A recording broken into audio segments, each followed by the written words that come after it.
आज मैं बात करूंगा medical insurance premium. Medical insurance premium की वजह से इनकम टैक्स में हमें क्या छूट मिलती है, क्या डिडक्शन मिलती है। मेडिकल इंश्योरेंस इनकम टैक्स के सेक्शन 80D के अंदर कवर होता है। दोस्तों, मेडिकल इंश्योरेंस कराना आज की डेट में सभी लोगों की नेसेसिटी बन गया है। एक छोटा सा बुखार जो कि पहले एक छोटी सी क्रोसिन से ठीक हो जाया करता था, उसके लिए भी हॉस्पिटलाइज होना पड़ता है, और एक बार हॉस्पिटलाइज हो गए तो कम से कम 50,000 1 लाख रुपए का बिल बनना पक्का है।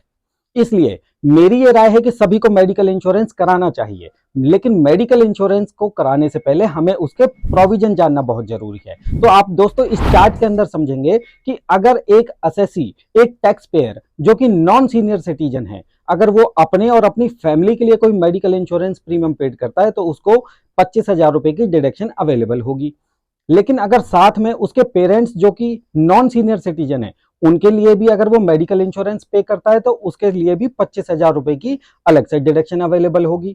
लेकिन दूसरा कॉलम आप देखेंगे कि एक नॉन सीनियर सिटीजन के खुद के लिए 25,000 रुपए की डिडक्शन है, और अगर उसके पेरेंट्स सीनियर सिटीजन है तो उनके लिए वह डिडक्शन 25,000 रुपए से बढ़ के 50,000 रुपए की होगी। दोस्तों बड़े ध्यान से सुनो, अगर खुद नॉन सीनियर सिटीजन है और पेरेंट्स सीनियर सिटीजन है तो टोटल डिडक्शन वो 75,000 तक की क्लेम कर सकता है। और एक बहुत जरूरी बात, थर्ड कॉलम के अंदर आप देखेंगे कि अगर वो असेसी खुद भी सीनियर सिटीजन है, साथ में उसके पेरेंट्स भी ऑब्वियसली बात है सीनियर सिटीजन होंगे, तो खुद के लिए 50,000 रुपए और पेरेंट्स के लिए अगेन 50,000 रुपए, यानी टोटल 1 लाख रुपए की डिडक्शन वो सेक्शन 80D के अंदर क्लेम कर सकता है। अब सवाल आता है खुद के परिवार के अंदर कौन कौन मेंबर इंक्लूड होते हैं और पेरेंट्स के अंदर कौन कौन मेंबर इंक्लूड होते हैं।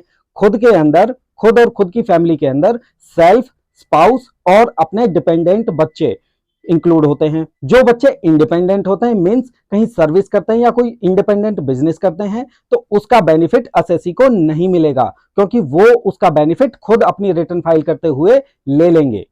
लेकिन पेरेंट्स, उनके लिए जो भी हम प्रीमियम पेड करेंगे उसकी डिडक्शन हमें अवेलेबल होगी, बेशक वो हमारे ऊपर डिपेंडेंट हो या इंडिपेंडेंट हो। बड़े ध्यान से दोस्तों फर्क समझिए, अगर बच्चे डिपेंडेंट हैं तभी हमें उसका बेनिफिट मिलेगा, और पेरेंट्स अगर इंडिपेंडेंट है या डिपेंडेंट है तब भी हमें दोनों केस में उनका बेनिफिट मिलेगा।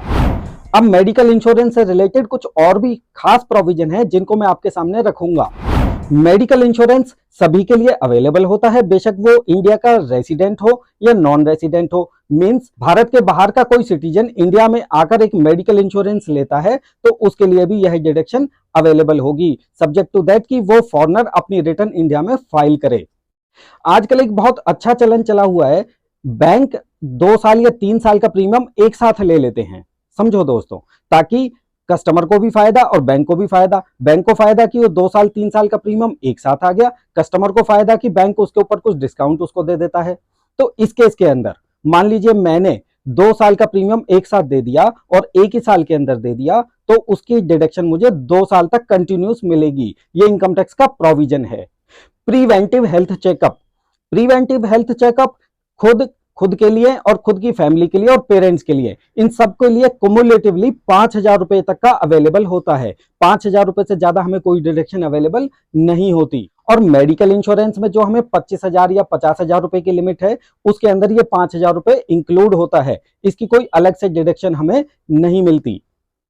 मान लेते हैं कि किसी ने अपना मेडिकल इंश्योरेंस प्रीमियम 20,000 रुपए का पेड किया है और 5,000 रुपए प्रिवेंटिव हेल्थ चेकअप के ऊपर स्पेंड कर दिया है, तो टोटल डिडक्शन 20,000 प्लस 5,000 25,000 रुपए की अवेलेबल हो जाएगी।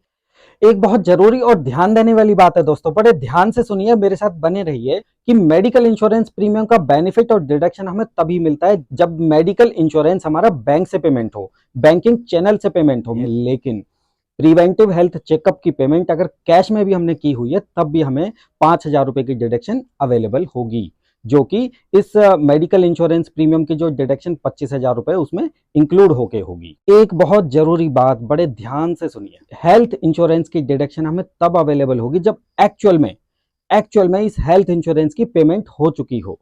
एक एग्जाम्पल के थ्रू इसे समझते हैं। मान लेते हैं कि 31 मार्च 2022 को हेल्थ इंश्योरेंस की प्रीमियम पेमेंट के लिए हमने एक 20,000 का चेक इशू कर दिया। वो चेक क्लियर हुआ 2 अप्रैल को जाके, तो इस केस में हम 80D का बेनिफिट क्लेम नहीं कर सकते। क्यों दोस्तों? क्योंकि एक्चुअल में उसकी पेमेंट कब हुई है? 2 अप्रैल को, 31 मार्च को नहीं हुई। 31 मार्च को तो ओनली चेक बना वो। और लास्ट बट नॉट लीस्ट, अगर हम न्यू टैक्स रिजीम के अंदर अपनी रिटर्न को फाइल करते हैं तो हमें सेक्शन 80D का बेनिफिट नहीं मिलना, सरकार ने ये बेनिफिट हमसे छीन लिया है। तो ये थी दोस्तों हेल्थ इंश्योरेंस से रिलेटेड सारी बातें। तो दोस्तों आज का ये वीडियो इनकम टैक्स वाला ने कंपाइल किया था, और आज के वीडियो से रिलेटेड आपके मन में कोई भी डाउट हो, कोई भी क्वेश्चन हो, तो नीचे कमेंट सेक्शन के अंदर उसको लिखें, मैं श्योरली उसका रिप्लाई करूंगा। और अगर आपको मेरे द्वारा दी गई जानकारी अच्छी लगी हो तो मेरे चैनल को सब्सक्राइब करें और लास्ट में बेल आइकन दबाना ना भूलें। Thank you.